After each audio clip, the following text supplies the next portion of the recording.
ತಮಿಳು ನಟ ಏನು ಕಮಲ್ ಹಾಸನ್ ನಿನ್ನೆ ಕಾರ್ಯಕ್ರಮವೊಂದರಲ್ಲಿ ಕನ್ನಡ ಭಾಷೆಯ ಬಗ್ಗೆ ಹಗುರವಾಗಿ ಮಾತಾಡಿರೋದನ್ನ ಖಂಡಿಸಿ ಇಂದು ಕನ್ನಡ ಪರ ಸಂಘಟನೆಗಳು ಕರ್ನಾಟಕ ಸೇನಾಪಡೆ ವತಿಯಿಂದ ಇದು ಪ್ರತಿಭಟನೆ ಮಾಡ್ತಾ ಇದ್ದೀವಿ. ನಮ್ಮ ಕನ್ನಡಕ್ಕೆ ಸಾವಿರಾರು ವರ್ಷಗಳ ಇತಿಹಾಸ ಇದೆ, 3-4 ಸಾವಿರ ವರ್ಷಗಳ ಇತಿಹಾಸ ಇದೆ. ಏನು ಸಂಸ್ಕೃತ ಬಿಟ್ಟರೆ ಬಹಳ ಪ್ರಾಚೀನ ಭಾಷೆಗಳಲ್ಲಿ ನಮ್ಮ ಕನ್ನಡ ಒಂದು.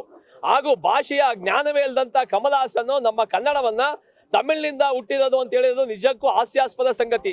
ನಮ್ಮ ಕನ್ನಡ ಭಾಷೆಯಲ್ಲಿ 52 ಅಕ್ಷರಗಳಿವೆ. ಜ್ಞಾನ ಇದೆಯಾ ಕಮಲ್ ಹಾಸನ್ಗೆ? ತಮಿಳಲ್ಲಿ ಇರೋದು ಬರೀ 18 ಅಕ್ಷರ, ಗೊತ್ತೇ? 18 ಅಕ್ಷರ ಇದೆ. ನಮ್ಮ ಕನ್ನಡದಲ್ಲಿ 52 ಅಕ್ಷರ ಇದೆ. ಅಲ್ಲಿ ಮಹೇಶ್ ಅಂತ ಹೇಳೋದಿಲ್ಲ, ಮಗೇಶ್ ಅಂತಾರೆ. ನಮ್ಮಲ್ಲಿ ಕಕ್ಕ ಗಗ್ಗ ಜ್ಞಾ ಇದೆ, ಅಲ್ಲಿ ಬರೀ ಕಾ ಒಂದಿದೆ.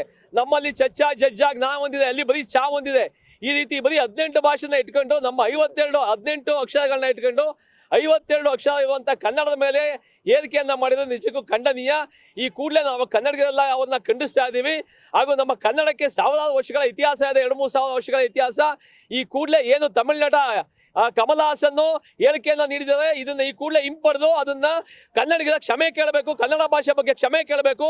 ಇಲ್ಲವಾದ ಪಕ್ಷದಲ್ಲಿ ರಾಜ್ಯಾದ್ಯಂತ ಕನ್ನಡ ಪರ ಸಂಘಟನೆಗಳು ಏನು ಮುಂದಿನ ವಾರ 5ನೇ ತಾರೀಕು ಅವ್ರದ್ದು ಥಗ್ ಲೈಫ್ ಸಿನಿಮಾ ರಿಲೀಸ್ ಆಗ್ತಾ ಇದೆ.